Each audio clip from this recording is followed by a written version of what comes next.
Hey, welcome to Think Thursday from the Alcohol Minimalist Podcast. Think Thursday is all about your beautiful, brilliant human brain. We're talking neuroscience. We're talking behavior change. We are talking about your mindset. Are you ready to get started? Let's go. Hey there, it's Molly, and welcome back to another Think Thursday from the Alcohol Minimalist. I've been thinking lately about how long we carry something in our minds before we actually move on it. A trip we keep saying we'll take, or a friend we've been meaning to call, a business idea that lives in our notes app, and maybe even a book we talk about writing. There's a version of ourselves that we revisit in quiet moments and then gently set back down again. And what's interesting to me is not that we have these dreams. Of course we do. That's just part of being human. What's interesting is how comfortable we can become rehearsing them without ever gathering evidence that that version of us in our imagination is actually real. And at some point, whether we say it out loud or not, the brain begins to notice that gap. So today I want to talk about something I've been telling myself recently, and maybe it's something you need to hear too. And it's a pretty simple phrase. Just do the thing.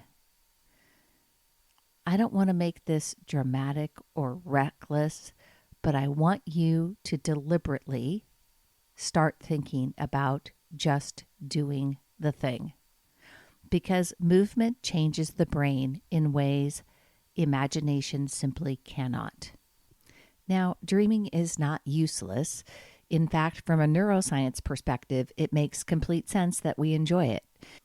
The brain's reward circuitry, particularly the dopaminergic system, activates not only when we achieve something, but when we anticipate it. Dopamine often spikes more in anticipation than in the reward itself. So when you imagine the trip or picture yourself holding the finished manuscript or think about launching the business, your brain gets a little reward hit. It feels expansive. It feels hopeful. It can even feel productive. But the brain is tracking something deeper than fantasy. It is actually tracking behavior. You've heard me talk about cognitive dissonance before, and that's where this concept becomes very relevant. Cognitive dissonance is that subtle internal friction that shows up when who we believe we are and what we repeatedly do don't quite align. If you see yourself as someone who values growth, who is creative, who's courageous, adventurous, but your behavior remains completely static, the brain registers that mismatch.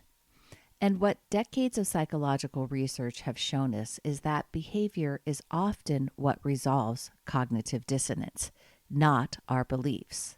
I want you to hear me say that again. Behavior is what often resolves cognitive dissonance, not beliefs. And when behavior stays consistent, identity eventually follows. That's why you don't have to convince yourself. You just have to keep showing up. But the reverse is also true. When behavior never moves, identity adjusts instead. You don't become the person who writes the book. You become the person who talks about writing the book. You don't become the person who travels. You become the person who wishes she traveled. That shift happens gradually and quietly, but the brain builds identity from evidence, not intention. Every action is logged as data. Every inaction is also logged as data. And over time, that data becomes the story you believe about yourself. Now, let's be fair to the nervous system for a moment, because we wait for very understandable reasons. We wait until we feel more confident. We wait until the timing feels better. We wait until there's more money or more clarity or more certainty. And culturally, we've been taught that readiness should precede action. But neurologically speaking, readiness often follows action. When you remain in imagination mode, you remain in prediction mode.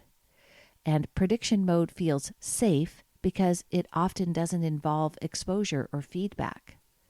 The moment you move into action, even something as small as sending an email or pricing out a flight, you shift into learning mode. And learning mode involves uncertainty, and uncertainty activates the amygdala. So, of course, the brain prefers dreaming. Dreaming offers dopamine without vulnerability. Action requires vulnerability before the reward. But confidence does not appear fully formed before you act. Confidence is built through evidence. That evidence is from taking action. So the prefrontal cortex strengthens when it is used. Emotional tolerance expands when you experience manageable discomfort and survive it. The sense of I can handle this develops after you gather proof that you can. There's another cognitive layer to this as well. In psychology, there is something called the Zeigarnik effect, named after Bluma Zeigarnik, which describes the brain's tendency to remember unfinished tasks more vividly than completed ones. Incomplete things take up mental space. An unresolved goal, an unmade decision, a plan that keeps getting postponed. All of these things create open loops in working memory, and open loops require monitoring. Monitoring consumes energy. When you keep saying someday, your brain keeps that loop active in the background. Even if you're not consciously thinking about it all day, it exists as unresolved potential. And unresolved potential creates low-grade tension. The nervous system relaxes when direction is chosen, not when outcomes are guaranteed. I saw this very clearly in my own life. At the end of 2024, heading into 2025, I told my husband that I wanted us to travel more.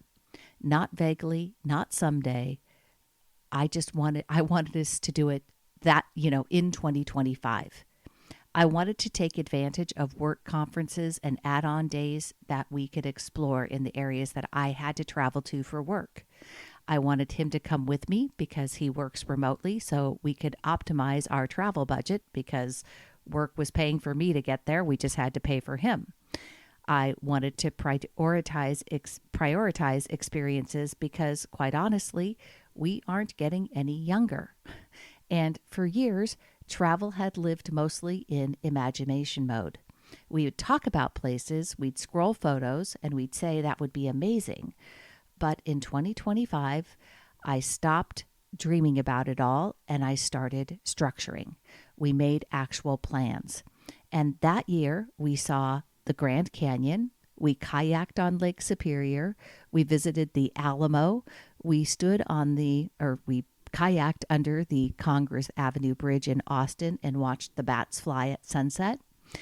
We explored the Red Rock Canyons outside of Las Vegas, and we saw a show in the Sphere. We traveled to Florida, to California, and we cruised to Mexico and the Bahamas. Now, I don't tell you that without saying that, was there some financial stress in terms of making that happen? Yes. But, it was one of the best years we've ever had. And I really saw the value in just doing the thing and to stop putting it off until tomorrow. And here's what matters neurologically. It wasn't just the trips. It was the evidence.